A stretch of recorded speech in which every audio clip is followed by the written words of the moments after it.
Hello. Hello. Julius सांगा आम्हाला. Hello.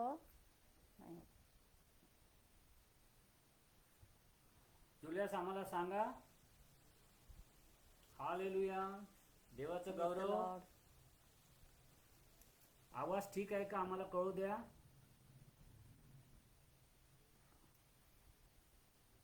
Hello. आमचा आवाज येतोय?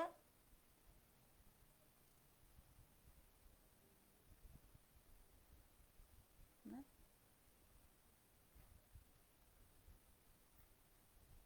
Thank you Jesus. आणखीन जोडतो आपण थांबूया.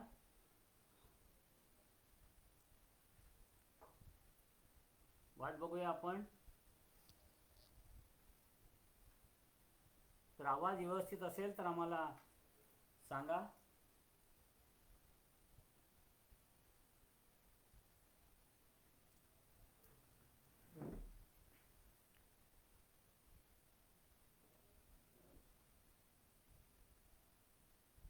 मला खात्री आहे आपण जोडले जात आहात. थँक्यू मंदार. आवाज ठीक आहे, जरा येस म्हणा. सलाम अलिशा. आवाज येतोय का सांगा.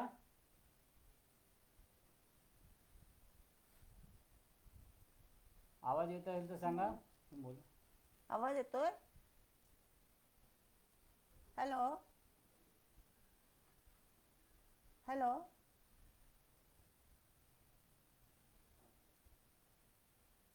आवाज व्यवस्थित आला तर आम्हाला सांगा. अशीच आपण आवाज येतो. आवाज ठीक आहे.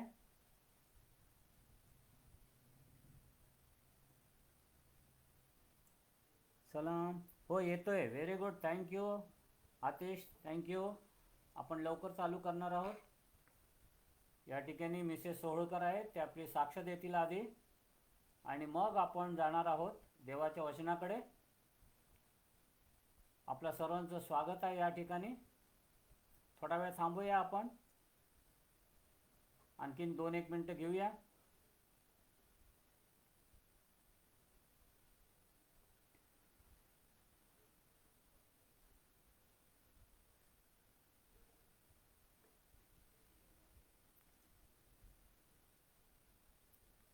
हॅलो. हालेलुया. देवाला गौरव आजच्या या संध्याकाळबद्दल. आम्हाला खात्री आहे आज देव आमच्याशी बोलणार आहे आणि त्यावर आपण चर्चा करणार आहोत.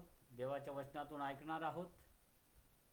आनंद आहे, आनंद आहे. आपण जोडले गेलेले आहात, मला खात्री आहे.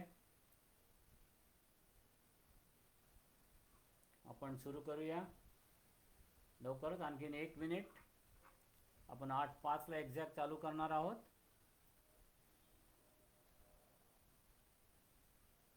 Shaila thank you for joining. Alisha thank you. Mandar thank you. Atish thank you. आपण लवकरच चालू करणार आहोत. प्रथम आजची सुरुवात आपल्या साक्षीने होणार आहे. सौ सुरेखा आपल्याला साक्ष देणार आहेत आणि देवाच्या वचनाकडे नंतर आपण वळणार आहोत.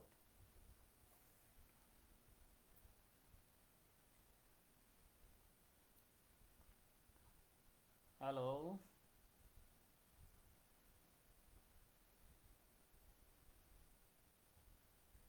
थँक्यू. चालू करूया. सौ सुरेखा या. हॅलो. बोल ना. माझ्या ख्रिस्ती बंधू आणि भगिनींनो, ख्रिस्तात तुम्हाला सलाम. बरं. मी सुरेखा सोहळकर बोलते आहे. गेल्या काही दिवसांपासून, म्हणजे गेल्या आठवड्यापासून आपण डॉक्टर सोहळकरांचं जे आध्यात्मिक शिबिर हे ते ऐकतो आहोत. आपण कौटुंबिक त्या जीवनाविषयीचा संदेश आपण ऐकत आहोत ना, तो मी सुद्धा तुमच्याबरोबर ऐकत असते. आणि तो ऐकत असताना मी एकदम माझ्या मागच्या भूतकाळात जाते आणि थोडीशी मी जरा गहिवरल्यासारखं होतं, मला जरा घाबरल्यासारखं होतं. पण पुढे ज्यावेळेस मी त्यांचा उपदेश ऐकत असते डॉक्टरांचा, तेव्हा मला खरंच धैर्य वाटतं. आणि देवावरचा विश्वास माझा अधिक आणि अधिक बळकट होत जातो. त्या चांगल्या आणि वाईट दिवसांमध्ये जात असताना अतिशय भीती पण वाटते कधी कधी.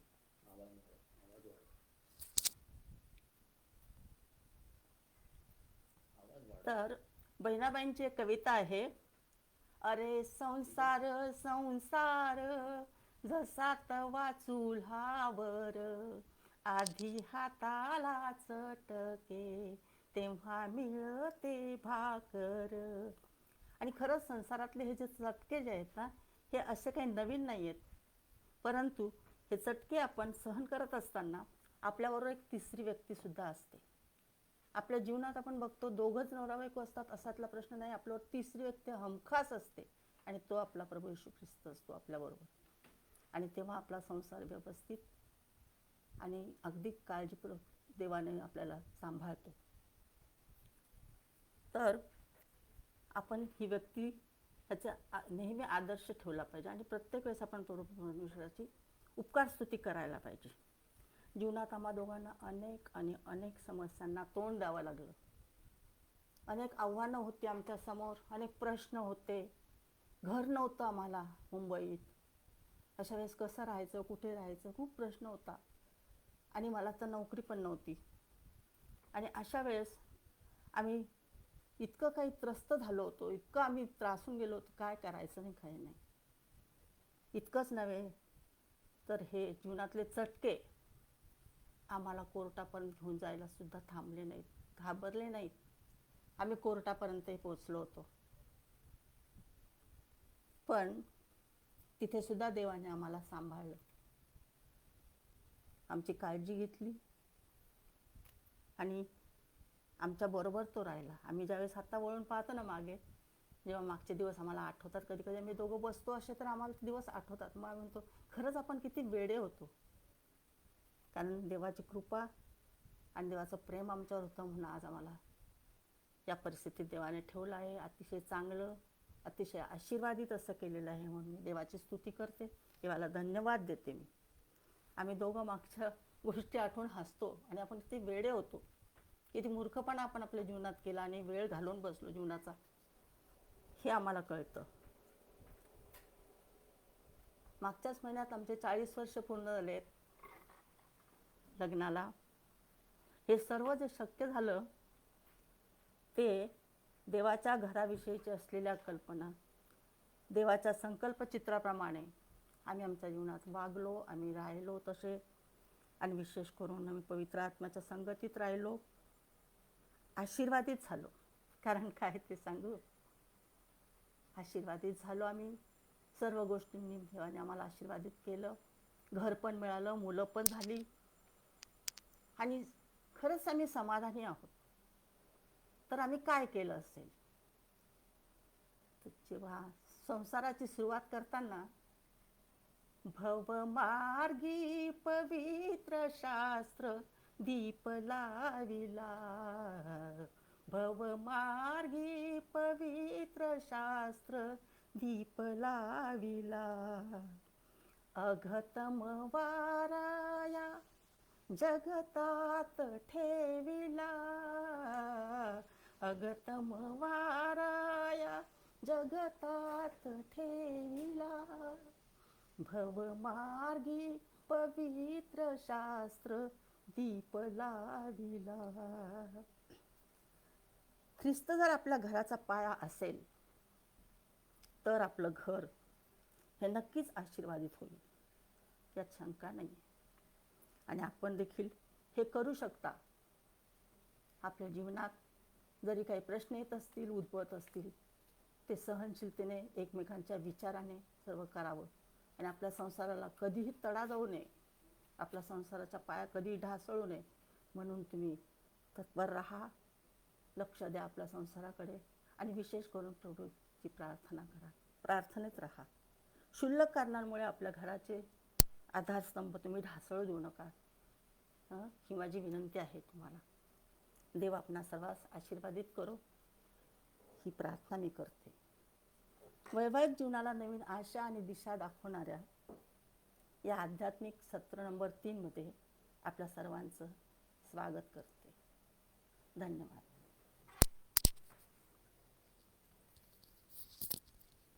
आपण ऐकलं आहे. आता आपण वचनाकडे जाणार आहोत. थोडंसं ॲडजस्टमेंट करतो आहोत.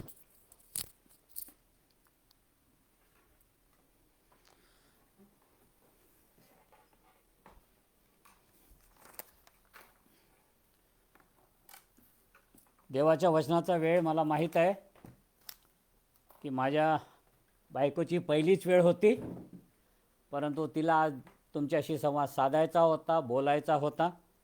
आणि मला खात्री आहे तिच्या त्या छोटेखानी जे काही तिने साक्ष दिली त्यामध्ये मला निश्चित खात्री आहे की आपल्याला देखील काहीतरी यातून मिळणार आहे. जाऊया आज आपल्या वचनाकडे परत आणि मग बघूया आज देवाला आपल्याशी काय बोलायचं आहे. आज मी उजळणी करणार नाही, कारण आपल्याला 8 वाजेपर्यंत आपण सगळं काही संपवणार आहोत. आणि हे शेवटचं सेशन आहे, शेवटचं सत्र आहे, 3रं सत्र. त्यामध्ये मी तुम्हाला आता घेऊन जात आहे. अत्यंत मोलाचं सत्र आहे, ध्यानात घ्या. कारण जे काही आपण आज बोलणार आहोत त्या खऱ्या अर्थाने आदर्शस्तंभाच्या संदर्भात असणार आहे. आणि मगाशी तुम्ही एक गाणं ऐकलं असेल माझ्या बायकोच्या तोंडून, बहिणाबाईचं गाणं. आम्ही सकाळपासून ते ऐकतो आहे. अरे संसार संसार, आणि जसा तवा चुल्यावर, आधी हाताला चटके मग मिळते भाकर. कधीकधी आपण जर ही जुनी गाणी बघितली आणि या जुन्या गाण्यांकडे, एक असं वेळ होती की ज्यावेळेस आपले जुने लोक जे पूर्वज होते, अशा काही गाण्यातून आपल्याला एक सत्य सांगत होतं आणि त्यामध्ये खरंच सत्य होतं. एक खरं म्हणजे आपलं संसार ही एक चूल असू शकते, हे याच्यातच सगळं आलं. आणि या चुलीवरचा तावा आणि म्हणजे आपला संसार, आणि मग आपल्या हाताला बसलेले चटके, सुखदुःख, या विषयात बरंच सांगितलं आहे. मला आठवतं, माहीत नाही तुम्हा लोकांना माहीत आहे का, पण विदर्भामध्ये जात्यावरची गाणी होती. ज्यावेळेस माझी आई जात्यावर दळण करायची, आता तर कोणी जात्यावर दळण करत नाही, त्यावेळेस ती एक गाणं म्हणायची. आणि मला ते गाणं आज मी मागवलं विदर्भातून. काय माझे मित्र आहेत, कारण गजर संग्रह म्हणून आहे, त्यामध्ये हे गाणं आहे.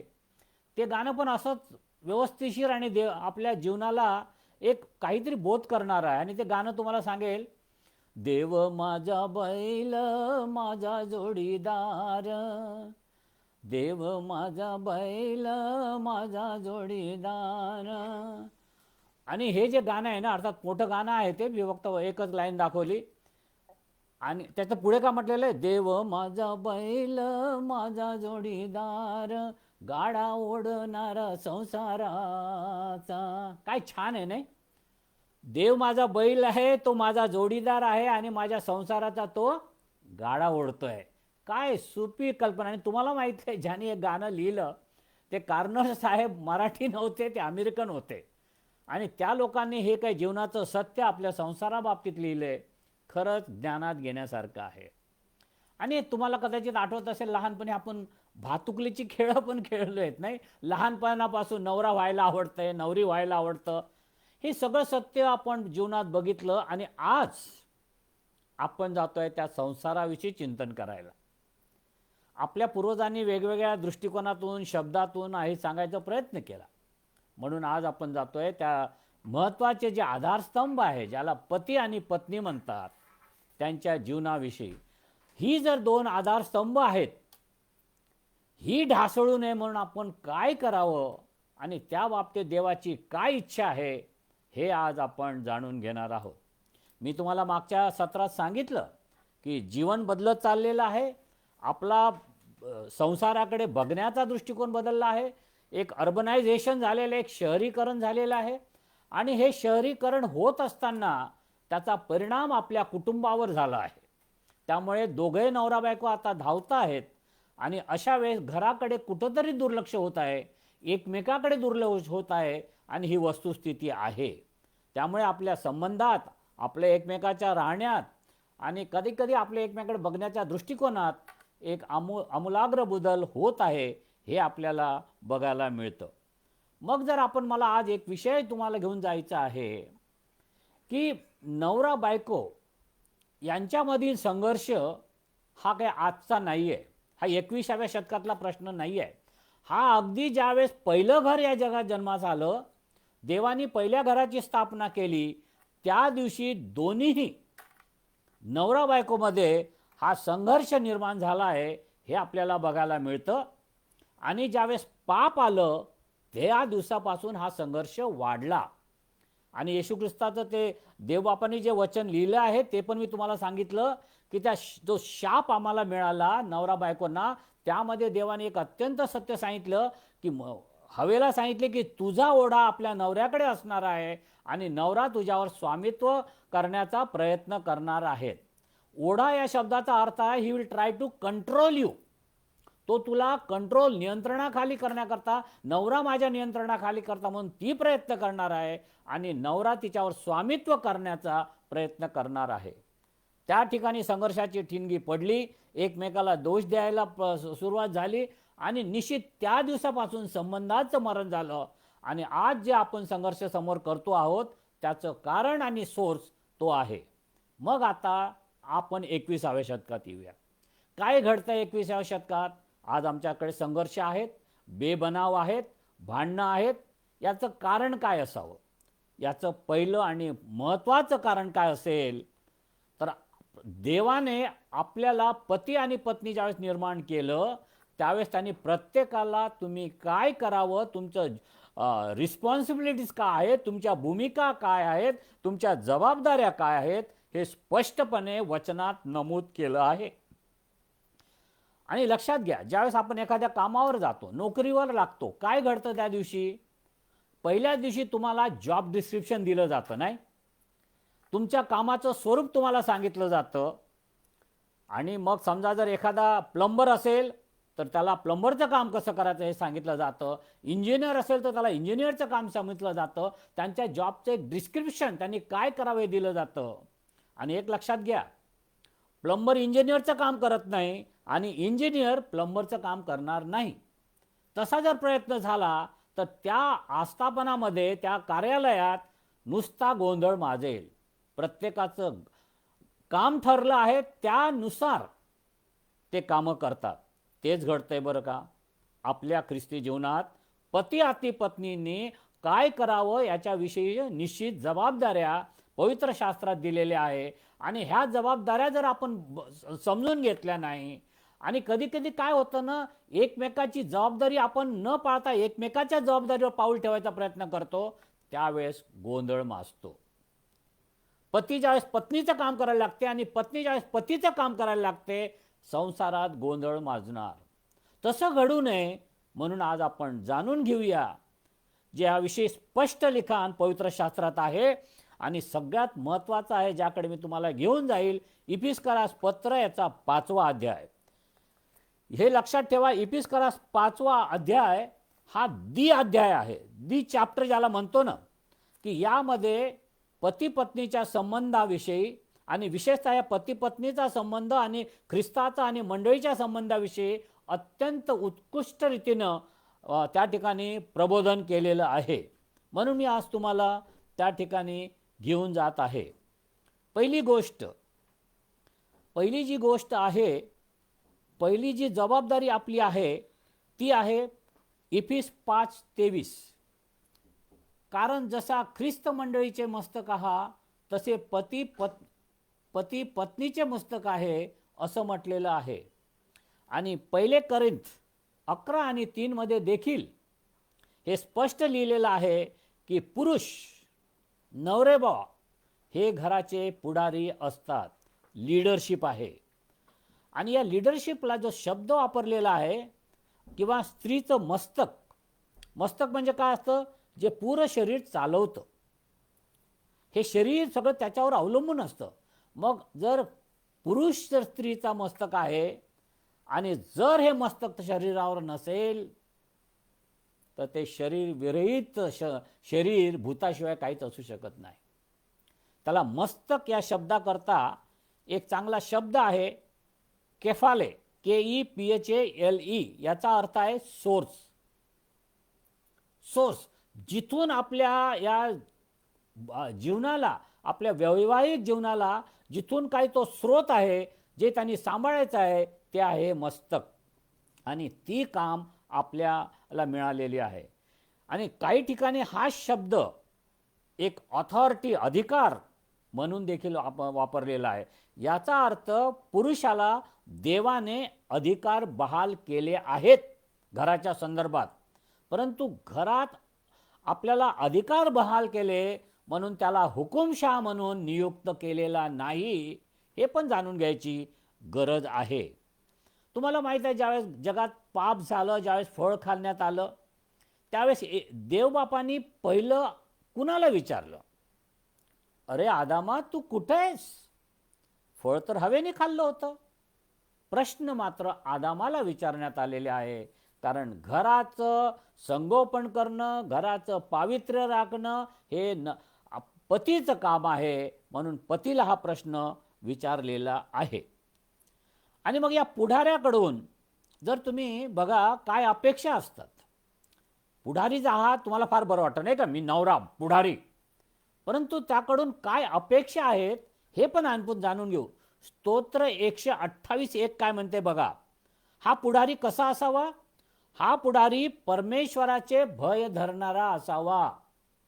पती, ध्यानात घ्या, तुम्ही परमेश्वराचे भय धरणारे असावेत, तरच तुम्ही लीडरशिप करू शकता. दुसरं म्हटलेलं आहे त्याच ठिकाणी, त्या स्तोत्रात, तो देवाच्या मार्गात चालणारा असावा. देवाला भिणारा आणि देवाच्या मार्गात चालणारा असा लीडर असतो, घरातला लीडर असतो पती. हे आपण या ठिकाणी अत्यंत स्पष्ट शब्दात जाणून घ्यायचं आहे. तुम्हाला माहिती आहे, हा जो 5वा अध्याय आहे ना इपिस्करामधला, जो 5वा अध्याय, यामध्ये 27 शब्द स्त्री करता आहेत. 57 स्त्री करता, नवरी करता 57 शब्द आहेत. पण नवऱ्यांकरता 140.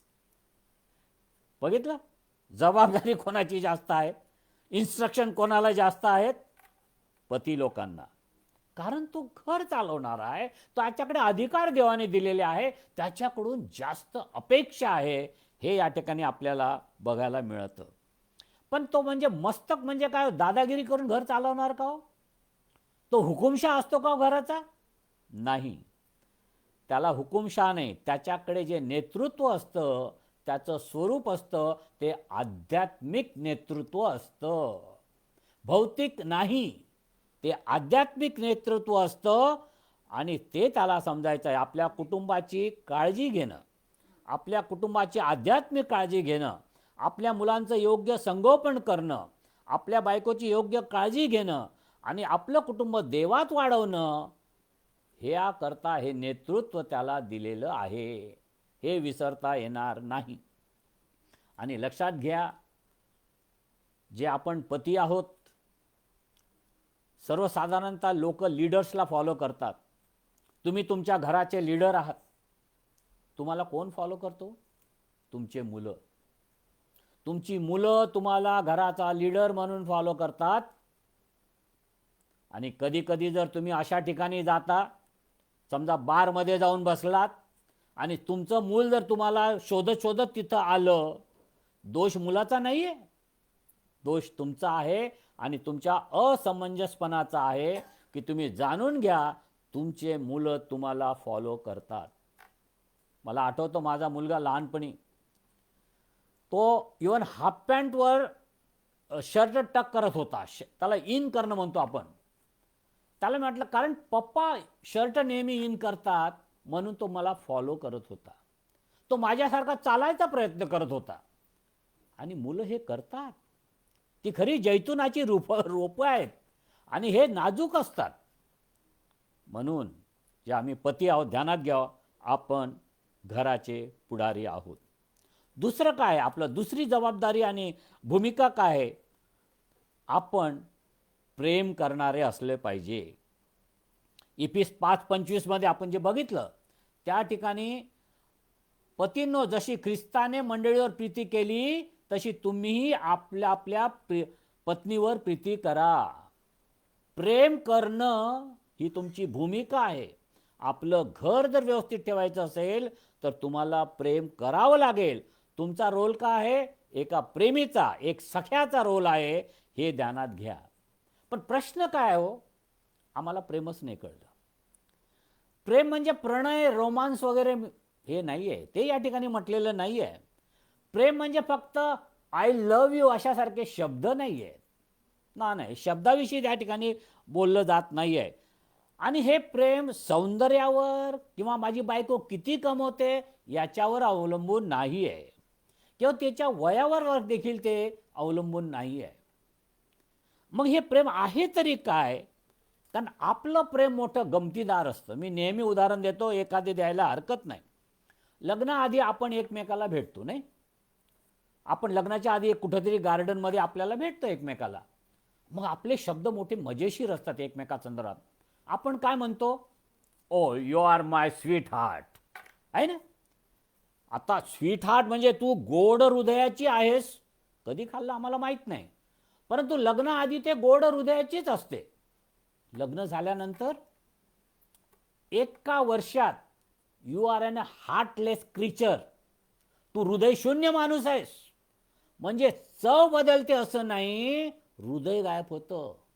हे आमचं ढोंगी प्रेम. लग्नाच्या आधी आम्ही काय करतो? मग तेरे लिए चांद तारे तोड के लाऊंगा. अरे चांद तारे कुठून लावले? तिच्या घरापर्यंत तू जाऊ शकत नाही आणि म्हणे चांद तारे उठून आणतोय.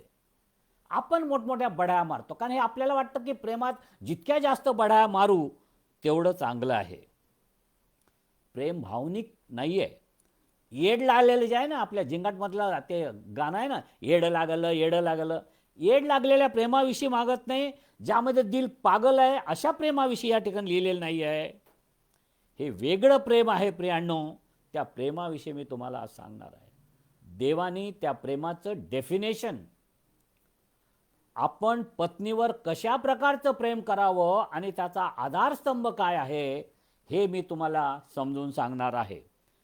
ख्रिस्त, आणि याचं बघा, तुमचं आणि पत्नीचं प्रेम याचा आधारस्तंभ आहे ख्रिस्ताचं आणि मंडळीचं प्रेम. मग आपण जाणून घेऊ ख्रिस्त मंडळीवर कसं प्रेम करतो, तसं प्रेम तुम्हाला आपल्या पत्नीवर करावं लागेल.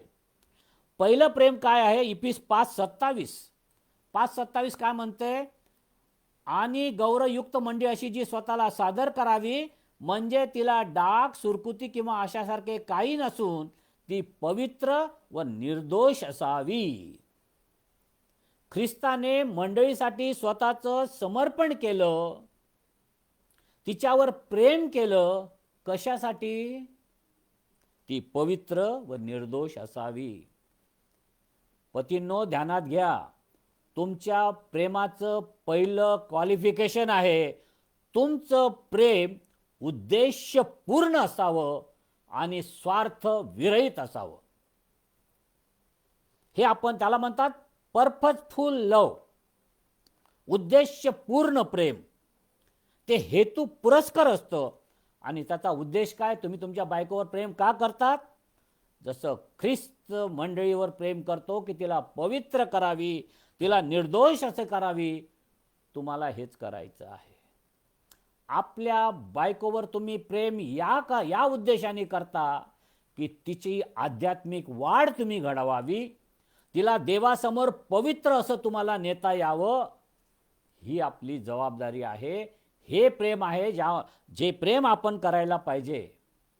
कधी कधी ज्यावेळेस आपली बायको घरी येते, जर ती अडाणी असेल तर आपण तिला शिकवण्याचा प्रयत्न करतो. तिला एटिकेट्स माहीत नसल्या तर एटिकेट शिकवण्याचा प्रयत्न करतो, मॅनर्स शिकवण्याचा प्रयत्न करतो, स्वयंपाक करायला शिकवण्याचा प्रयत्न करतो. पण यापेक्षा अत्यंत मोलाचं आहे जे आपण आपल्या बायकोला शिकवलं पाहिजे, ते म्हणजे तिला पवित्र आणि निर्दोष देवासमोर सादर करायचं आहे. तिची आध्यात्मिक वाढ तुम्हाला घडून यायची आहे. तिच्यामध्ये देवाने दिलेलं गिफ्टिंग तुम्हाला जाणून घ्यावं लागेल आणि त्याची वृद्धी कशी होईल आणि तिच्यामध्ये असलेलं टॅलेंट देवाच्या सेवेकरता कसं वापरता येईल हे आपल्याला शिकावं लागेल. याला म्हणतात उद्देशपूर्ण प्रेम. नंतर बघूया 5:25 मध्ये काय म्हटलंय? त्यांनी तिच्यासाठी स्वतःला समर्पण केलं. मंडळीच्यासाठी ख्रिस्ताने स्वतःचं समर्पण केलं. या प्रेमाला म्हणतात त्यागपूर्ण प्रेम. हे सॅक्रिफिशियल प्रेम असतं, त्याग असतो. आपल्याला या प्रेमामध्ये, या रिलेशनशिपमध्ये बायकोवर प्रेम करत असताना किंवा बायकोने नवऱ्यावर प्रेम करत असताना त्यामध्ये सॅक्रिफाईस, त्याग असला पाहिजे. हे महत्त्वाचं आहे. त्याग म्हणजे काय असतो? त्याग म्हणजे देणं, द्यावं लागतं. आपल्याला वाटतं आपण कमवून आणलं, 2 गोड शब्द बायकोशी बोललो किंवा बायकोला तेच वाटतं की मी नवऱ्याशी कमवून आणते, 2 शब्द गोड बोलते म्हणून मी माझ्या नवऱ्यावर प्रेम करते, किंवा बायको बनते की नवऱ्याला वाटतं आपण बायकोवर प्रेम करतो. दोघांच्या बाबतीत ते झूट आहे. खरं प्रेम ते आहे ज्यावेळेस तुम्ही आपल्या स्पाऊसला, जोडीदाराला वेळ द्याल, ज्यावेळेस तुम्ही त्यांच्या काही गरज असेल त्यांना मदत कराल. कधी कधी समजा आपला नवरा कामावून आलाय, थकून भागून आला आहे, अशा वेळेस त्याला वेळ देणं, त्याच्याबरोबर बसणं, काय झालं हो, का नाराज आहात आज, काय घडलं, काही प्रश्न आहे का. अशा वेळेस ज्यावेळेस तो डिप्रेस असतो, जो निराशेत असतो, अशा वेळेस पत्नीचं काम आहे त्याच्याबरोबर बसून वेळ देणं, आपले वेळ काढून त्याच्याजवळ देणं. समजा जर ती काही मदत करू शकत असेल ती मदत त्याला करणं, ही खरी गरज आहे. आणि लक्षात ठेवा, हे प्रेम मी फक्त पतीनं पत्नीचं, पत्नीचं पत्नीवर, दोघांना करता हे लागू आहे. फक्त पतींकरता नाही, इवन पत्नी करता देखील आहे. जर तुम्ही तुमच्या पतीवर प्रेम करता तर त्याला पवित्र, त्याची आध्यात्मिक वाढ होण्याकरता प्रेम करा. जर त्याच्यावर प्रेम करता तर त्याला त्याच्या जी गरज आहे, त्याच्याकरता लागणारा वेळ आहे. कधी कधी आम्ही बघतोय प्रियांनो, आजकालच्या 21व्या शतकात या शहरी वातावरणात आम्ही ज्या बायका आहेत त्या धावत आहेत, त्यांना घरात वेळ द्यायला वेळ नाही आहे. You will have to sacrifice your job sometime. तुम्हाला तुमची कदाचित नोकरी सोडावं लागेल, ती नोकरी की जी तुम्हाला तुमच्या मुलांबरोबर किंवा तुमच्या पतीबरोबर वेळ देऊ शकत नाही. तुम्हाला वेळ द्यावं लागेल, तुमचं डेझिग्नेशन तुम्हाला सरेंडर करावं लागेल. तुम्हाला जर काही मदत आहे, काही तुम्हाला जे माहीत आहे ते त्याला द्यावं लागेल, हे करावं लागेल. ते फार महत्त्वाचं आहे. पहिलं प्रेम जे आपण बघितलं ते होतं उद्देशपूर्ण, दुसरं प्रेम आहे ते त्यागपूर्ण, आणि तिसरं प्रेम काय आहे बघा. इफिस 5:29 काय म्हणते बघा. त्या ठिकाणी म्हणतं, कोणी कधी आपल्या देहाचा द्वेष केला नाही तर तो त्याचे पालन पोषण करीतो, तसे ख्रिस्त ही मंडळीचे पालन पोषण करतो. लक्षात ठेवा, बायकोवर किंवा बायकोने पतीवर किंवा पतीने बायकोवर प्रेम करणं म्हणजे चॉकलेटवर प्रेम करणं नाही. आपण चॉकलेटवर प्रेम करतो, आपण आपल्या गाडीवर प्रेम करतो, आपण आपल्या घरावर प्रेम करतो. ते प्रेम आणि आपल्या उभयतामधलं, जोडप्यांमधलं प्रेम यामध्ये फरक आहे. आणि हे प्रेम असतं काळजी करणारं.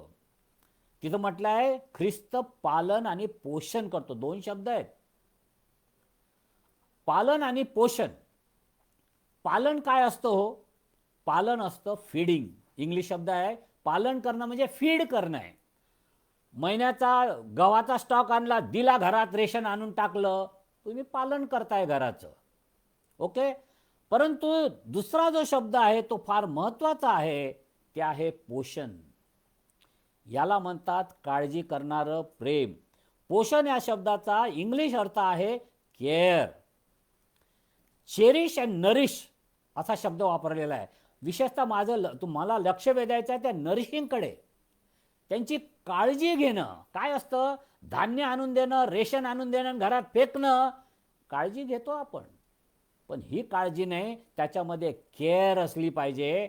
नुसतं खाऊ घालणं नाही आहे, तर त्याला केअर करणं, त्याची काळजी घेणं, सुखात दुःखात आपल्या जोडप्यांनी एकत्र राहणं, हे खरं पालन पोषण करणारं प्रेम असतं. मी या पोषण शब्दाचा अर्थ बघायचा प्रयत्न केला आणि यामध्ये आपल्याला बघायला मिळतं, या ठिकाणी तुम्हाला माहिती आहे पोषण किंवा केअर या शब्दाचा काय अर्थ आहे? तो आहे की कोंबडी पंखाखाली जशी ऊब देते बाळांना किंवा त्या अंड्यांना, मुलांना, तसं प्रकारचं हे प्रेम आहे. काय अत्युच्च कोटीचं प्रेम आहे हे, मोठं प्रेम आहे. कधी कधी जाणून घ्या सगळ्या जोडप्यांनो, पती पत्नींनो, आपल्याला एकमेकाला ऊब द्यायची गरज आहे. जीवनामध्ये मानसिक समस्या असतात, कधी नैराश्य असतं, कधी कधी रिजेक्शन वाटतं, कधी कधी एकटेपण जाणवतं.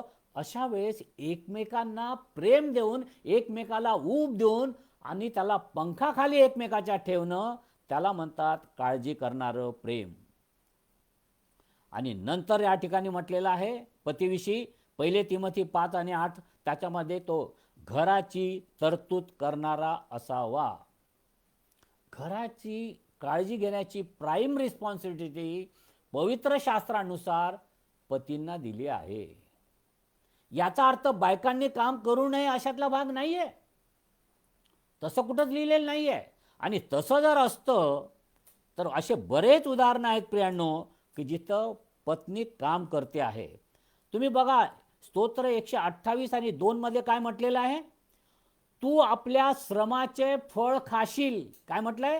तू म्हणजे पती, जो नवरा, जो लीडर, तू आपल्या श्रमाचे फळ खाशील. म्हणजे श्रम करणं, जे आदामाला सांगितलं की बाबा तुला घाम गाळावं लागल, ते बदललेलं नाहीये. घाम आपल्याला गाळावं लागेल, आपल्याला श्रम करावं लागेल. कधी कधी ज्यावेळेस मी वधूवर मेळ्यात जातो किंवा ज्यावेळेस लग्न जुळवायचा प्रयत्न करतो, त्यावेळेस ते सगळ्यांची अपेक्षा असते मुलगी कमवती पाहिजे. तुम्ही काय करता हो? नोकरी शोधत आहोत.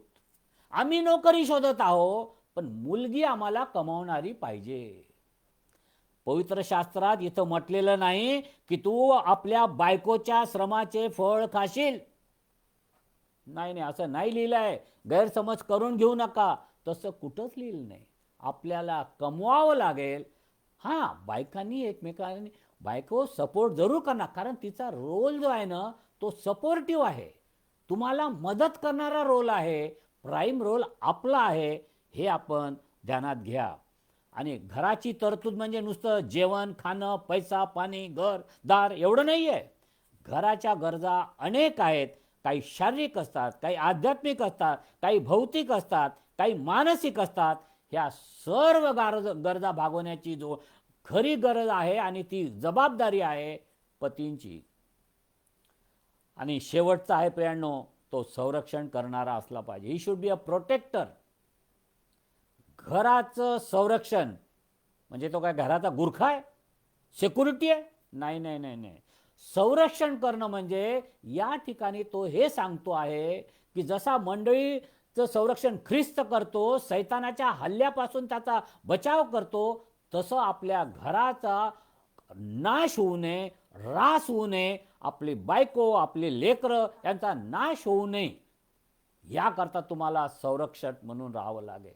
तुम्हाला गुडघ्यावर राहावं लागेल, तुम्हाला मध्यस्थी करावी लागेल, आणि त्याला म्हणतात संरक्षण. थोडक्यात बघा, पतींनी काय करायचं आहे? तो पुढारी आहे, तो प्रेम करणारा आहे. 3 प्रकारचे प्रेम आहे. उद्देशपूर्ण प्रेम, त्यागपूर्ण प्रेम, काळजी करणारं प्रेम आणि घराची तरतूद करणारा आणि संरक्षण करणारा असावं, असं पतीविषयी सांगितलंय. मग पत्नींनो, जे आपण दुसरा रोल करताय, सपोर्ट रोल करतात, तुमच्याविषयी देव काय म्हणतंय? जर एक लक्षात घ्या, कोणीतरी मला बोलून सांगितलं की म्हटलंय की घराचं छत पुरुष आहे आणि घराचं सौंदर्य स्त्री आहे ना. मला हे सांगा, छत उडून गेलं त्या सौंदर्याला काय किंमत हो? आणि ज्या घरात छत आहे पण सौंदर्य नाही, त्याला काय किंमत? थोडक्यात जोडप्यांनो ध्यानात घ्या, छताची पण गरज आहे, सौंदर्याची पण गरज आहे. आणि नीतिसूत्र 31 मध्ये तर पत्नीला घराची राणी म्हटलंय. आपण होम मेकर म्हणतो, तिचं स्थान घराची राणी. ते घराचं सौंदर्य असतं. तिच्याविषयी काय म्हटलेलं आहे? तिच्याविषयी भरपूर लिहिलं आहे. वाचायचे तुम्हाला कधीतरी नीतिसूत्राच्या अध्यायात जा, आणि त्या नीतिसूत्र 12 आणि 4 मध्ये काय म्हटलंय? सद्गुणी स्त्री पतीला मुकुट असा आहे. लक्षात घ्या, जर पती तुमचं मस्तक आहे तर त्या मस्तकावरचा मुकुट तुम्ही आहात पत्नींनो. त्यामुळे त्या मस्तकाचा आदर किंवा सौंदर्य कसं खुलवायचं, आपल्या नवऱ्याची इज्जत कशी वाढवायची, हे तुमच्या हातात आहे. तुम्ही तो मुकुट आहात. कधी कधी पत्नींचं वागणं इतकं वाईट असतं, नवऱ्याच्या बेइज्जत करतात. कुठं गेला तुमचा मुकुट? याला मुकुट म्हणता येणार नाही. असं म्हटलेलं आहे, तिच्याविषयी पण असं म्हटलेलं आहे. ती 2 आणि 4 याच्यामध्ये म्हटलं आहे की पत्नी नवऱ्यावर व मुलाबाळावर प्रेम करणारी असावी. आणि हे प्रेम कशा प्रकारचं, याआधी मी जे पतीविषयी सांगितलं, तुम्हाला देखील तसंच प्रेम करावं लागेल. जे प्रेम त्यागपूर्ण असेल, जे प्रेम काळजी करणारं असेल, ज्या प्रेमामध्ये खरी आत्मीयता असेल, असं प्रेम तुम्हाला करावं लागेल. आणि असं म्हटलेलं आहे, ती याच्या पुस्तकात 2 आणि 4 वचनात, ती घरचे काम पाहणारी. इथंच गडबड आहे. काही काही लोकांनी काय केले, घरचे कामं करणारी म्हणजे घराची मोलकरीण, झाडू पोछा करणारी. सॉरी, पत्नी म्हणजे झाडू पोछा करणारी नोकरीण नाही. तुमच्या पायाची चप्पल नाही आहे, तुमची दासी नाही आहे. हे आपल्याला समजून घेतलं पाहिजे. फार महत्वाचं आहे. हे आपल्या लक्षात आलं पाहिजे. काय म्हटलेलं आहो, स्तोत्र 128 आणि 3 याविषयी पत्नीविषयी काय म्हटलंय, ती माझ घरातली स्त्री ही सफळ द्राक्षवेल आहे. वा, काय रूपक दिलंय. परंतु कुठली? माझ घरातली. तिथं क्षेत्र लक्षात घ्या. देवाने प्रत्येकाला एक जागा दिली.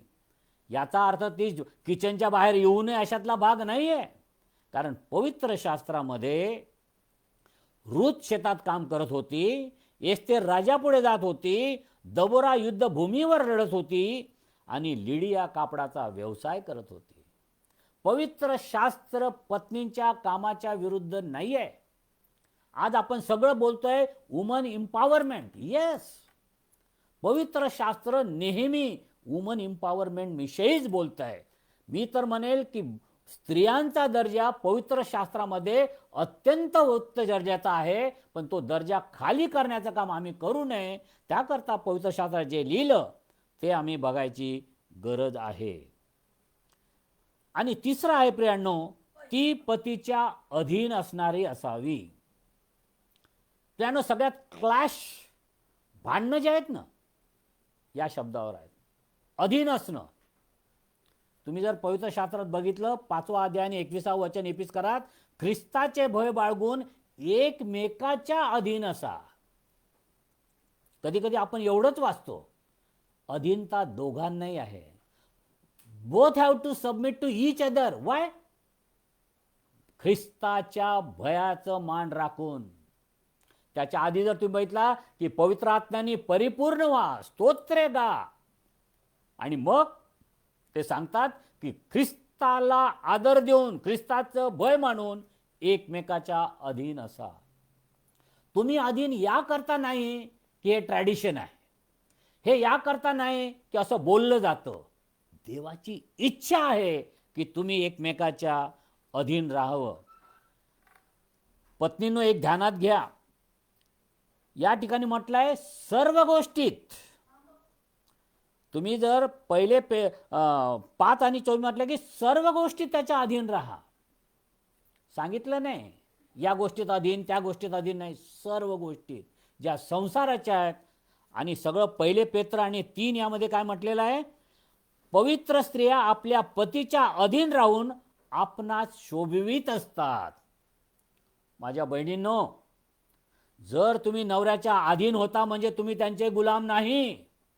उलट त्यांच्या अधीन राहिल्याने, त्यांचा अधिकार मान्य केल्याने तुम्हाला शोभत असता.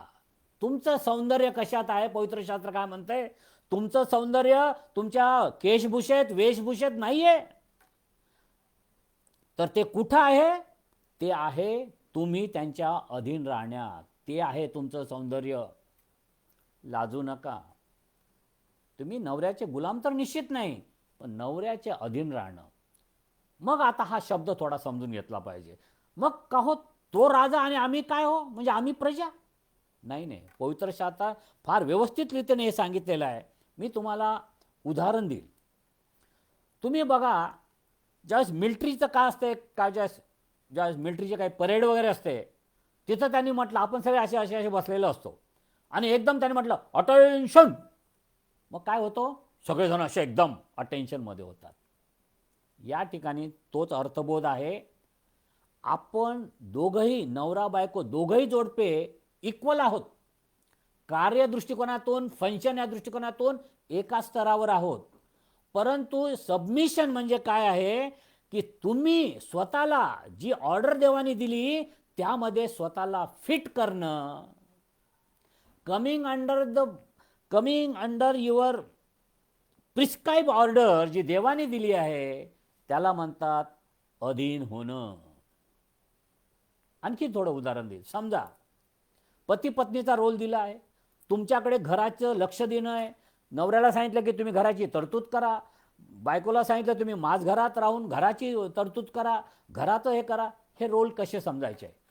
याचा अर्थ तुमचा रोल कमी दर्जाचा आहे आणि नवऱ्याचा वर्जाचा असं नाही आहे. दोघे एकाच दर्जाचे आहे, दोघांचे फंक्शन्स वेगळे आहेत, परंतु तुमचं स्टेटस एकच आहे. आणि याचं चांगलं उदाहरण म्हणजे काय? बाप, पुत्र आणि पवित्र आत्मा. बाप, पुत्र, पवित्र आत्मा या तिघांचंही स्टेटस पर्सन म्हणून एकच आहे, परंतु कार्य निरनिराळं आहे. पुत्र पित्याचा ऐकतो आणि पवित्र आत्मा पुत्राचा ऐकतो. एकमेकाला रिपोर्ट करतात, एकाच लेवलला आहेत. तसंच आहे जोडप्यांनो तुमचं. तुम्ही कमी जास्त नाही, एकाच लेवलला आहात. परंतु जी देवानी जी ऑर्डर आपल्या जीवनात करून दिली, घराचं जे गणित निर्माण करून ठेवलं, त्यामध्ये आपण एकमेकाला सबमिट करायची गरज आहे. आणि एक उदाहरण दे. समजा एखादी, आजकाल मला माहीत आहे सगळ्या आपल्या बहिणी मोठमोठ्या पोझिशनला आहेत. समजा आमची एखादी बहीण पोलीस कमिशनर झाली आहे ना, किंवा पोलीस इन्स्पेक्टर झाली, आणि मग ज्यावेळेस ती कामावर असते त्यावेळेस ते इन्स्पेक्टर असते, हातात दंडुका घेऊन कोणाला मारू शकते, कोणालाही काही करू शकते. पण ती माझी बहीण काम संपल्यानंतर ज्यावेळेस घरी येते, ती घरी इन्स्पेक्टर म्हणून येते का हो? नाही. ती ऑफिसमध्ये होती तर पोलीस इन्स्पेक्टर होती, पण आता ज्यावेळेस ती घरात आली, ती एक आई आहे, ती कोणाची तरी पत्नी आहे. तिचा रोल, तिचं कार्यक्षेत्र बदललं. ऑफिसमध्ये इन्स्पेक्टर, घरी आल्यानंतर आई किंवा आपल्या पतीची पत्नी. जे ती ऑफिसमध्ये करते, बाहेर समाजात करते, ती आपल्या घरात करू शकणार नाही. याला म्हणतात अधीन राहणं. तुमचे रोल वेगवेगळे आहे. तुम्ही पण कमावता, नवरा पण कमावतो, वेगवेगळे. कोणी कदाचित नवरा जास्त कमावतो किंवा बायको जास्त कमावते, बायकोचं स्टेटस मोठं असू शकतं, नवऱ्याचं कमी असू शकतं. तुमचा तो स्टेटस बाहेर काय आहे याच्याशी काही घेणं देणं नाही आहे. ज्यावेळेस तुम्ही घरात येता, घरात राहता, तुम्ही एका लेवलला आहात आणि एकमेकाच्या अधीन राहा. आपल्याला जे कार्य देवाने दिलेलं आहे ते करायचं. घराकडे लक्ष देणं, घरात माया पुरवणं हे पत्नीचं काम आहे, आणि या घराचं संरक्षण करणं, ते वागवणं हे पतीचं काम आहे. आणि नंतर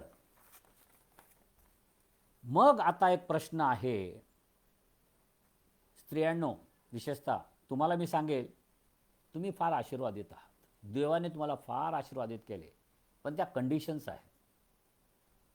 आशीर्वाद उगीच नाही मिळत. खरं म्हणजे हवाबाईने फार गडबड करून ठेवली होती, पण देवाने आशीर्वाद नाही कमी केले. नीतिसूत्र 31वा अध्याय वाचा कधीतरी, 10 ते 31 वचनं.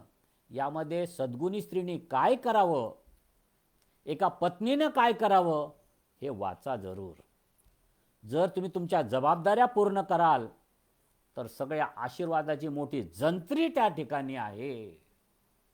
तुम्ही आशीर्वादित आहात, पण या आशीर्वादित होण्याकरता आपल्या जबाबदाऱ्या, आपल्या घराविषयीच्या जबाबदाऱ्या, आपल्या पतीविषयीच्या जबाबदाऱ्या, आपल्या मुलाविषयीच्या जबाबदाऱ्या विसरू नका. मग प्रश्न आहे, हे संबंध अबाधित कसे ठेवायचेत, ह्या रिस्पॉन्सिबिलिटीमध्ये संबंध ज्यावेळी जुळतात, यांना अबाधित कसं करायचं, सगळ्या त्यांना जर अबाधित करायचं असेल तर प्रथम जाणून घ्या, आपण वेगवेगळे आहोत. We are different, we are uniquely created by God. फार महत्त्वाचं आहे. देवाने आपल्याला वेगवेगळ्या प्रकारचं बनवलं आहे.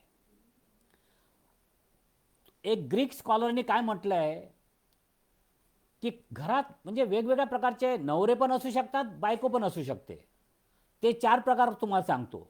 काही लोक बहिर्मुखी एक्स्ट्रोवर्ट असू शकतात. ते कसे असतात, ॲक्टिव्ह असतात, लाईव्हली लोक असतात, हिलोरेस असतात. काही लोक थोडे अंतर्मुखी असतात, ते स्लो असतात, थोडे रटाळ वाटतात, पण विचार करणारे असतात. काही लोक कडक शीघ्रकोपी असे लोक असतात, पण स्टबन नेचरमध्ये असतात, नाही ऐकणार, पण निर्णय मात्र फटाफट घेतात. काही लोक मात्र उदासीन पेसिमिस्टिक असतात, पण ते फार भावनिक पण असतात, सेन्सिटिव्ह असतात, इमोशनल असतात. हे कुणी सांगितलं अशा प्रकारचे 4 स्वभाव सर्वसाधारणतः मनुष्यामध्ये असतात असं लिहून ठेवलं आहे. कदाचित तुमच्या घरात पत्नी या स्वभावाची असू शकते, कदाचित ती उदासीन असू शकते, की कदाचित कडक शीघ्रकोपी असू शकते, कदाचित तुमचा नवरा देखील कडक किंवा शीघ्रकोपी होणार असेल, किंवा कोणीतरी अंतर्मुखी पण असू शकतो, जास्त बोलतच नाही नवरा आमचा, असं पण असू शकतं. ध्यानात घ्या, देवाने वेगवेगळ्या स्वभावात आपल्याला निर्माण केलं आहे आणि हे स्वभाव बदलणं आपल्या हातात नाही आहे. म्हणून हे वेगळेपण जे आपल्याला देवाने दिलं, याकरता देवाचे आभार माना. कधी कधी आपल्याला काय वाटतं, माझ्यासारखीच माझी बायको असली पाहिजे, माझ्या नवऱ्या आणि मी एकदम मॅच झालो पाहिजे. त्याच्यावेळेस वधूवर मेळाव्यात किंवा एकमेकाला बघायला जातो ना, हाच विचार असतो आमच्याकडे. पण तुम्हाला खरं सांगू, आपल्यापेक्षा वेगळी बायको किंवा पती निवडा, संसार सुखाचा होईल. आणि हा 40 वर्षाचा माझा अनुभव आहे. माझी बायको आणि मी, आम्ही 36चा आकडा आहोत तसं बघितलं तर. मी प्रवचन करतो, ती प्रवचन नाही करत. परंतु ज्यावेळेस मी प्रवचन करायला जातो त्यावेळेस ती गुडघ्यावर असते, ती वेगळी आहे. समजा आम्ही दोघंही प्रवचन करणारे असतो तर संध्याकाळी आम्ही भेटलो असतो, काय हो माझं प्रवचन किती छान झालं, तुमचं काही छानच नाही झालं. आमच्यात कॉम्पिटिशन आली असते. कॉम्पिटिशन करायची गरज नाही नवरा बायकोना आपल्या एकमेकाशी. देवाने जे आपल्याला बनवलं त्याच्याने वागा. थोडे काही उदाहरणं देईल, कदाचित थोडा वेळ होईल आज. पुरुष कसा असतो, तो घराला पुरवत राहतो. आणि स्त्री कशी असते, ती थोडी इमोशनल पाठबळ देणारी असते, आहे ना. नवरा थोडा तार्किक असतो. समजा पोरगं पडलं आणि आलं रडत घरात करत, बाप काय विचारणार, कुठं पडला, का पडला, कशाला पडला. तो तार्किक लॉजिकल, त्याला उत्तर पाहिजे फाटकन. तीच आई काय करते, ओ जाऊ द्या, ओ पोरगं रडताय आणि तुम्हाला पडलाय, कुठं पडला आणि काय पडला. ती काय करणार, औषध घेणार, मलमपट्टी करणार, त्याला आपल्या जवळ घेणार, नको बेळा रडू नको. फरक नाही. आपण मनुष्य आणि स्त्रीमध्ये किती फरक आहे ना. नंतर पुढे बघा, ती आपल्याला पंखाखाली घेऊन वाढवणार स्त्री असेल तर, परंतु हा प्रोटेक्टरचा रोल, लिडरशिप रोलमध्ये गुंग असणार. कधी कधी नवरेवा असतात ना, रिस्क टेकर असतात. बायकोला सांगतोय, बाग मी ठरवलंय मी अमेरिकेला जाणार, मग आपला असं होणार, आपण मोठा बंगला बांधू, मग गाडी घेऊ, असं करू तसं करू. पण मोठ्या बडाया मारतोय नवरोबा, पती मारतात, महत्वाकांक्षी असतात. बायको काय म्हणते, ओ अमेरिकेला जायचं ठीक आहे, जाऊ जरूर, परंतु उद्या वाण्याचं बिल द्यायचं आहे, पेपरवाल्याचं बिल द्यायचं आहे, दूधवाल्याचं बिल द्यायचं आहे, त्याच्याविषयी काय आहे ना. वेगळे पण नाही आहे. तुम्हाला उद्याचं पडलंय, तिला आजची पडली. देवानीच आम्हाला तसं बनवलं हो. कधी कधी मुलगा काही करून आला तर आपण काय म्हणतोय, लगेच ओरडतो. आपण काय म्हणतोय, शिक्षा झाली पाहिजे, याला मारलंच पाहिजे, ही शुड बी पनिश्ड. मुलगा आईकडे धावतो. आई म्हणतो जाऊ द्या हो, कशाला त्याच्यावर एवढं रागावतात, आणि आपल्या पदराखाली घेते. किती वेगळेपण आहे स्त्री आणि पुरुषांमध्ये. ओ, देवानेच आम्हाला असं बनवलंय. आम्ही वेगळे आहोत हो, कशाला एकमेकाला एकत्र करायचा प्रयत्न करतो ना. आम्ही वेगळे आहोत देवाने. आम्ही मानसिकतेने वेगळे आहोत, आम्ही शरीराने वेगळे आहोत, आम्ही जीवनाकडे बघण्याच्या दृष्टिकोनातून वेगळे आहोत. इतकंच नाही तर आमचे स्वभाव देखील वेगळे असू शकतात. कधी कधी नवऱ्याला फक्त वस्तुस्थिती पाहिजे, बस काय झालं काय झालं काय झालं. आणि त्याला विचारलं बाबा आजचा संदेश कसा झाला, नवरा काय म्हणणार, फार छान झाला, आशीर्वादित झाला. बायकोला विचारा, का हो आज तुमच्या पतीचा कसा झाला संदेश. हो काय सांगू हो, फार छान बोलले तो, आज काय कपडे घातले होते हो, असं झालं होतं. 1 तास. नवऱ्याने 5 मिनिटात संपवलं, बायको 1 तासाचं वर्णन करणार आहे. हे वेगळेपण आहे आमचं. आणि लक्षात घ्या प्रियांनो, वेगळेपण साजरं करा. जोडप्यांनो, तुम्हाला मला सांगू द्या, वेगळेपण साजरं करा. Celebrate your differences. तुम्ही वेगळे आहात म्हणूनच घरात कॉम्पिटिशन नाही. आणि देवाने तुम्हाला वेगळं याकरता केलं की तुम्ही एकटं पडू नये. जर नाही तर कॉम्पिटिशन, स्पर्धा, आपण एकटेपण, तो अभिमान पिक्चर आठवत असेल तुम्हाला. अभिमान येतो, गर्व येतो आणि घरं फुटतात. Accept as we are. कधी कधी आपण एकमेकाला बदलायचा प्रयत्न करतो, नाही का. आमच्याकडे माहीत नाही, विदर्भात बोलतात, लग्न जाऊन आलं काही झालं तिला सुतासारखी सरळ करील. नाही हो, नाही, सुतासारखी सरळ होणार नाही. किंवा म्हणता कशी ताळ्यावर येत नाही मी बघतो. आपण बदलायचा प्रयत्न करतो. हे असं सूत आहे आणि असं शेपूट आहे जे कधीही बदलणार नाही. एकमेकाला बदलायचा कधीही प्रयत्न करू ना. तिचे स्वभाव, ती जशी आहे, तो जसा आहे तसा आहे, ते मान्य करा. देवाने दिलं आहे हे मान्य करा. एकमेकाला वेळ द्या, एकमेकाबरोबर बसा. आणि सगळ्यामध्ये संबंधात सगळ्यात मोठा प्रॉब्लेम जे आहे ते आहे संभाषण, कम्युनिकेशन. मी काल सांगताना सांगितलं, आज तर आम्ही लोक बोलतच नाही हो. बोललो तर व्हॉट्सअपनी बोलतो किंवा SMS करतो. आम्हाला बोलायला नाही. आम्ही बोलायची गरज आहे. आणि बोलतोय कधी कधी असं काही बोलतो की त्याच्यामुळे आपल्या जीवनात दरार पडते. माझ्या जीवनातलं उदाहरण देईल. एकदा आम्ही नवीनच लग्न झालं, बायको घरी आली, मग घरात काही पाहुणे आले. आता नवऱ्याची थोडीशी दादागिरी पाहिजे की नाही, लोकांना दिसली पाहिजे, नाही तर लोक काय म्हणतील, अरे काय पोळचट नवरा आहे. म्हणून थोडी दादागिरी दाखवायचा प्रयत्न केला आणि आवाज दिला, हे. माझी बायको आली किचनमधून बाहेर आणि तिने एकच शब्द बोलली, माझं नाव ए नाही. माझ्या बापाने मला चांगलं नाव दिलंय, माझं नाव सुरेखा आहे. खरं सांगू, त्या दिवसापासून आज 40 वर्ष झाले मी तिला ए म्हटलं नाही. आपण आपल्या बायकोशी किंवा नवऱ्याशी कसं बोलतो हे ध्यानात घ्या. कधी कधी आपण बायकोला सरळ म्हणतो, ए तू बावळट आहेस, तू पागल आहेस. किंवा आपल्या नवऱ्याविषयी पण काही बायका बोलत असतील, काय बावळट नवरा मिळाला आम्हाला, काय पागल नवरा करून दिला माझ्या नातलगांनी. कधीही इन्सल्टिंग शब्द नवऱ्याने पत्नीविषयी किंवा पत्नीने नवऱ्याविषयी वापरू नयेत. शब्द विष आहेत, विष. घर फोडतं. ध्यानात घ्या. काही काही घरं फक्त शब्दांनी फुटलेले आहेत. हे ध्यानात घ्यायचं जरूर आहे. आणि नंतर बघा, कधी कधी आपण कसं बोलतो, मला माहीत आहे तुम्ही तुमच्या बायकोशी कसं बोलता, पण प्रत्येक बायको जी असते ना आपले काही किंवा नवरा, आपले काही टोपण नाव असतात नाही का, लाडाचे नाव. तुम्हाला पण तुमच्या बायको संबंधी काही लाडाचे नाव, जसं मी माझ्या बायकोला सुरेखा कधी म्हणत नाही, तिला सुलू म्हणतो, लाडाचं नाव आहे. आपल्या घरी पण तसंच होतं. नसेल तर आजपासून लाडाने बोलवायला सुरुवात करा. एक तुम्हाला उदाहरण देतो, पण आपले शब्द मोठे हे राहतात. समजा एकाएकी काय असतं, आपण जे भांडतो ना, एकमेकाला काय काय शब्द वापरतो. एकदम एक दिवस पाळक साहेब घरी येतात आणि मग बघा आपलं भाषण कसं बदलतं. पाळक घरी आले रे आले की कालपर्यंत सैतान असलेला माणूस आज सोनू वा रे वा.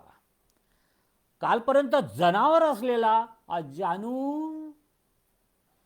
पागल असलेली बायको आज प्रिये. बावळट असलेला नवरा बाबू किंवा बेबी. हा एक नवीन शब्द आहे. कालपर्यंत बावळट होता, पण पाळकसाहेब आले ना, बावळट कसं म्हणायचं, मग काय म्हणतात बेबी किंवा बाबू. माझी मुलगी एकदा नुकतंच लग्न झालं, एकदा घरी आली आणि नवऱ्याला म्हणते बेबी. मी चाट झालो, म्हटलं नवऱ्याला बेबी कशी काय म्हणते. बायकोला विचारलं, म्हटलं ही बेबी का म्हणते नवऱ्याला. ते म्हटले कदाचित लवकर बेबी व्हावी म्हणून बेबी म्हणत असेल, मला माहीत नाही. पण असंच आहे हो. आपण गाढव माणसा, कालपर्यंत गाढव असलेला नवरा आज पाळकसाहेब आले की गडे. हलकट माणसाला हनी. आपल्या रिलेशनमध्ये शब्द एकच असू द्या, भरपूर हसावं. मी म्हणत नाही तुम्ही शब्द वापरा इकडं तिकडं, 2-3 इकडचे तिकडचे शब्द ज्याच्यामुळे आपलं अंतकरण दुखवलं जाणार नाही, विल नॉट गेट हर्ट. हसा भरपूर. आणि आपल्या रिलेशनमध्ये अति धार्मिकता आणू नका. मला माहीत आहे काहीकडे आपल्याकडे एक पंथ आहेत, ते ज्यावेळेस नवरा बायको एकत्र मिळतात, हॅलो सिस्टर, अरे ती तुझी बायको आहे ना बाबा. एवढी धार्मिकता काही कामाची नाही आहे. बायको आहे बायको आहे, नवरा आहे नवरा आहे. आणि एक महत्त्वाचं सांगेल प्रियांनो, 4 गोष्टी करा जीवनामध्ये. भरपूर बोला, भरपूर बोला. कधी कधी आम्ही म्हातारे लोक, दोघंच आहोत आम्ही, आता बरं वय झालं आमचं, रात्री 12-1 वाजेपर्यंत आम्ही गप्पा मारत बसतो. आता माझ्या बायकोने सांगितलं, जुन्या आठवणी काढतो, हसतो आणि कधी कधी रडतो, पण जुन्या आठवणी काढतो. भरपूर बोलणं. आता काय झालंय, 21व्या शतकात प्रॉब्लेम झालाय. मला आठवतं लग्नाच्या आधी आपण काय करत होतो. लग्नाच्या आधी जिच्याशी लग्न होणार आहे तिचा फोन येतो. अरे मग सांगतात, अरे तुझी बायको होणार आहे, तिचा फोन आला, पटकन धावत जातो. त्यावेळेस तर काही मोबाईल वगैरे नव्हते. पटकन फोन घेतो आणि हॅलो हाव आर यू, हे ते 1 तास बोलतो तिच्याशी. आणि आता लग्न झालं, मग परत तिचा फोन येतो घरातून, सांगतात तुझ्या बायकोचा फोन आहे. लगेच फोन घेतो, मोठा रागाने फोन घेतो. हॅलो, हां बोल लवकर, अगं साहेब आहेत समोर, हां ठेवून देतो. लग्नाच्या आधी 1 तास, त्यावेळेस बाबा तू बिझी होता ना. मग लग्नाच्या नंतर काय झालं, एकाएकी वेळ नाही, ॲटिट्यूड बदलला. दुसरं आहे पर्सनल बोला, वैयक्तिक बोला. नाही तर मुलाच्या थ्रू, ए आशो सांग रे मम्मीला, ए तुझ्या पप्पाला सांग. नाही, हे वायर चॅनल बंद करा. पर्सनल बोला, पॉझिटिव्ह बोला. फार महत्त्वाचं आहे प्रियांनो, पॉझिटिव्ह बोलणं. आपण बरेचदा निगेटिव्ह बोलतो. ए हे करू नका, हे ते करू नका, हे करू नका हो, ते करू नका हो. त्यांना सांगा काय करावं. पॉझिटिव्ह. ज्यावेळेस तुम्ही सांगाल ना हे करू नका, युजली टेंडन्सी काय तेच आपण करतो. मग ते मुलं असो की नवरा असो की बायको असो. समजा आपण सांगितलं ए त्याच्या घरी जाऊ नको बरं तू, ती नेमकी तिथं जाणार, नेमकी त्या घरात जाणार. तिला सांगा का जायचं नाही त्या घरी, का संबंध ठेवायचे नाही त्या घराशी. आणि चौथा आहे पॅशनेट बोला. भावना असल्या पाहिजे तुमच्या बोलण्यामध्ये. कधी कधी लग्नाच्या काही दिवसानंतर आमची पॅशन, आमच्या भावना मरून जातात आणि त्यामुळे संसार देखील मरतो. हे ध्यानात घ्या. संसार तिथंच उद्ध्वस्त होतो. भावना कशा, तुम्ही लग्नाच्या आधी ज्यावेळेस त्या मुलीवर प्रेम करत होता, कसं प्रेम करत होता, असं आलिंगन देऊन आय लव्ह यू डार्लिंग. आणि आता काय झाले, आता असे एकदमच कडक झाले. का, प्रेम संपलं, आटलं. पॅशन ठेवा. एकमेकाशी बोला, उपासाने बोलू नका. कधी कधी आपण टोमणे देत बोलतो एकमेकासंगती, टाळावं, अवॉइड करा, फार वाईट आहे. आमचा नवरा तर फारच शहाणा, नो सॉरी, असं बोल. त्याला सांगा की बाबा तू चुकतोय, तोंडावर सांगा. चार चौघात त्याची बेइज्जती का करता? आमचा नवरा तर फार आगाऊच आहे, फार शहाणा आहे. याला पॅशन नाही, याला प्रेम नाही म्हणत. फार महत्त्वाचं आहे प्रियांनो.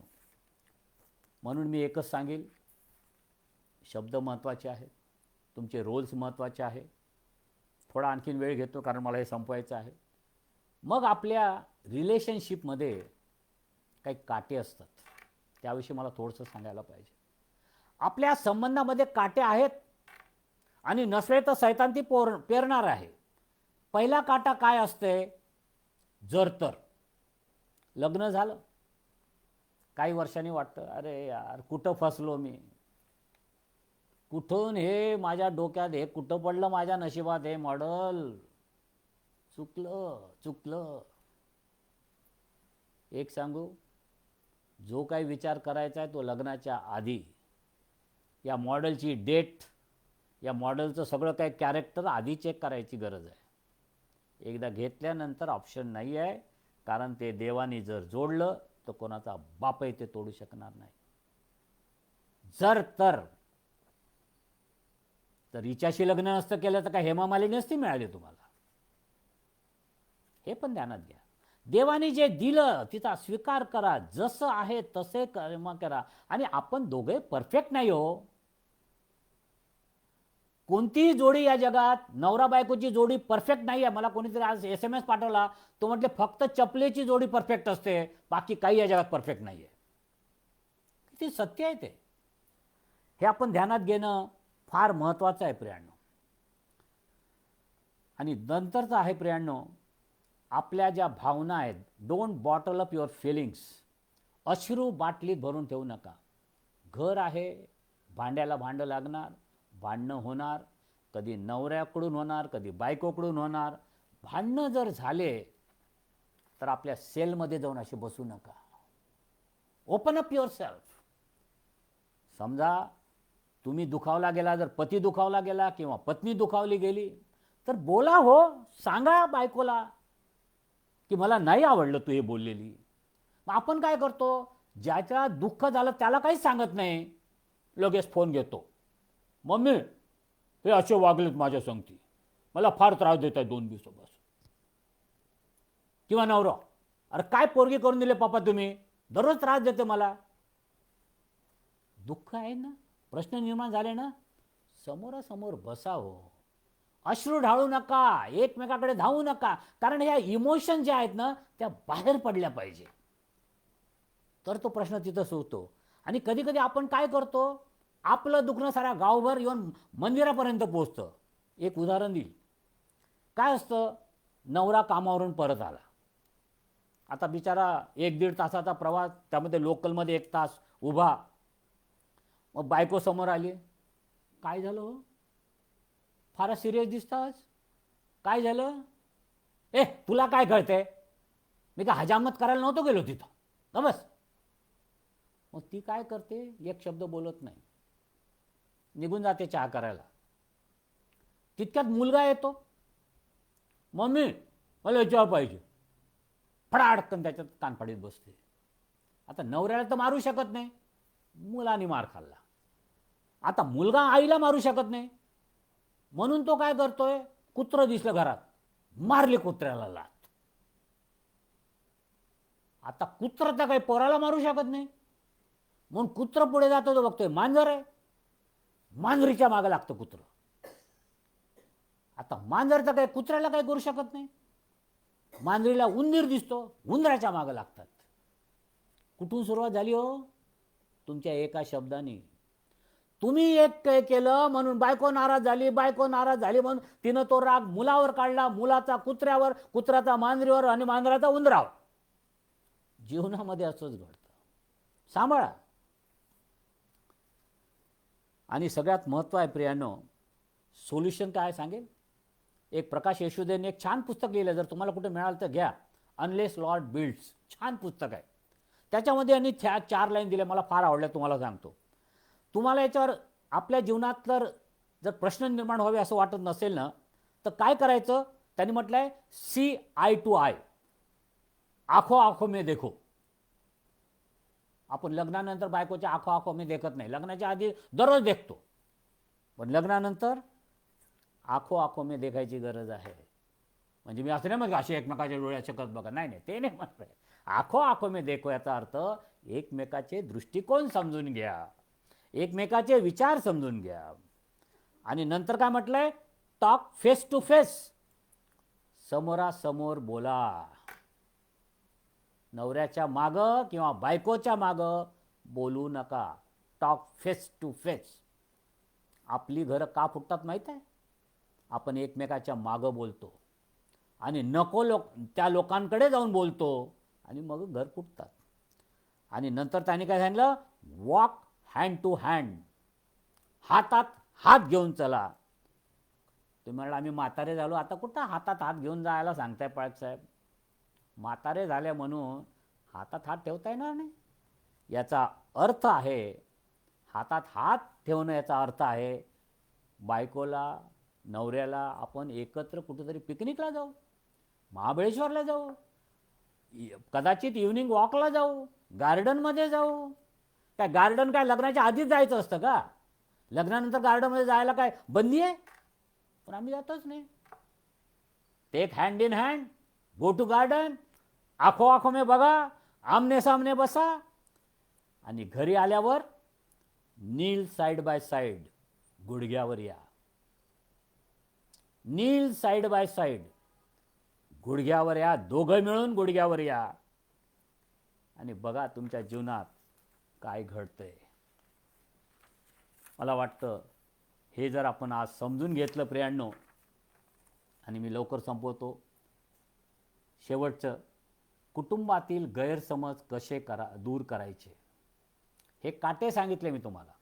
आता गैरसमज निर्माण होतात ना, कसे? काही नुसत्या टिप्स देतोय मी तुम्हाला. पहिली गोष्ट म्हणजे तुमच्या घरात जर समस्या निर्माण झाली तर त्या खऱ्या आहे हे समजून त्याकडे लक्ष द्या. बायको जर तुम्हाला काही सांगते किंवा नवरा बायकोला काही सांगतो तर दोघांनी एकमेकाकडे लक्ष द्या. बघेल नंतर नाही. कधी कधी बायको येते आणि बायको आपल्याला सांगते, ओ घरचे लोक मला फार सतावत आहेत. हा ठीक आहे, मग काय झालं? सगळ्याच घरात घडतं. नाही, समजून घ्या काय घडतंय, ती अशी का वागते किंवा आपला नवरा असा का वागतोय, काही वेगळं काही घडलंय. नवरा आणि बायकोंनी आपल्या जीवनात सत्य समजून घ्यायचा प्रयत्न करा, मान्य करा प्रश्न आहेत. आणि दुसरं काय, त्या समस्येचं कारण शोधा. का असं वागते, का असा हा वागतो. आणि जर कारण कळलं, एका दिवशी आपला नवरा एकाएकी पियायला सुरुवात करतो. माझा नवरा फारच पितो पाळक साहेब, विचारले त्याला कधी? नाही, तो काही बोलतच नाही. शोधून काढा. एखादी बायको नुसती आदळआपट करते आणि भांडे फेकत राहते, शोधून काढा का, आणि त्यावर रेमेडी शोधा, निवारण करा. त्यावेळेस थांबू नका. आणि मग या प्रश्नाच्या संदर्भाचा विचार करा की का असं घडतंय.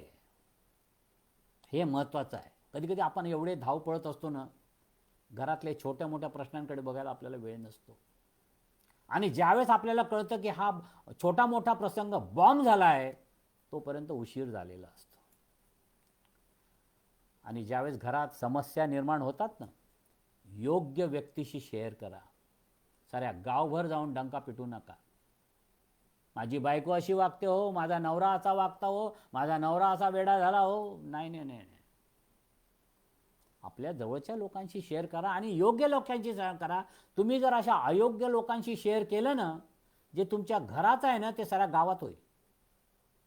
योग्य माणूस, सिनियर माणूस, धार्मिक माणूस, देवावर विश्वास ठेवणारा एक सिनियर माणूस आपल्या मंदिरातला किंवा मंडळीतला किंवा नातल्यागातला शोधा आणि त्याच्याशी शेअर करा. अयोग्य माणसाशी शेअर करू नका, त्यामुळे तुमचंच नुकसान होणार आहे.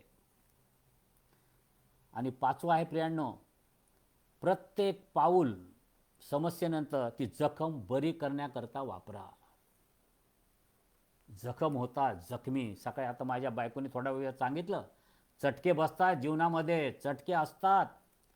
ही ताव्यावरची चटके आपल्याला माहीत आहे. ही आपल्या प्रत्येकाला याच्या वेळेस सांगावं लागतं. अशा वेळेस जर जखम झाली तर ती जखम चिघळू देऊ नका, ती वेळीच बरी करा. दुर्लक्ष करू नका. एकमेकाबरोबर कबूल करा आणि समेट करा. एकमेकाला क्षमा करायला शिका. आपण आपल्या नवऱ्याला क्षमा करत नाही, बायको नवऱ्याला आणि नवरा बायकोला कधी क्षमा करत नाही. तुम्ही जर ख्रिस्ताच्या अधीन आहात आणि भयात आहात, ख्रिस्ताकडून क्षमा मागता आणि आपण एकमेकाची क्षमा करत नाही. अहो, तुम्ही जर एकमेकाला क्षमा केली नाही तर देव तुम्हाला कशी क्षमा करेल? बसा एकमेकाजवळ. चुकलं असेल कदाचित तुमच्या नवऱ्याचं, चुकलं असेल कदाचित तुमच्या बायकोचं, पण क्षमा तर करू शकतो ना. देवाची कृपा तुम्ही मान्य करता, तुम्ही आपल्या बायकोला किंवा नवऱ्याला कृपा देऊ शकत नाही? करू शकतो ना. करूया आणि समस्या सिम्प्लिफाय करा. मला वाटतं मी आज इथं संपेल. खरं म्हणजे मला आज पेरेंटिंगवर बोलायचं होतं, पण मला वाटतं वेळ होईल त्याविषयी कधी पुढे. मुलांचं संगोपन कसं करायचं हा एक माझा चांगला विषय आहे, त्यावर मी कधीतरी बोलीलच आपल्याबरोबर. आणि पे पण अत्यंत महत्त्वाचं आहे. इतकंच नाही तर सासू सुनांचं किंवा सासरच्या लोकांशी कसं वागावं हा पण एक महत्त्वाचा मुद्दा आहे. कदाचित पुढच्या वेळेस मी निश्चितच बोलील. म्हणून आज सगळ्यांना विनंती आहे, हे आपलं शेवटचं सत्र होतं, हे आज आपण शेवटाशी आलेलो आहोत. मी एकच म्हणेन, प्रार्थनापूर्वक यावर विचार करा.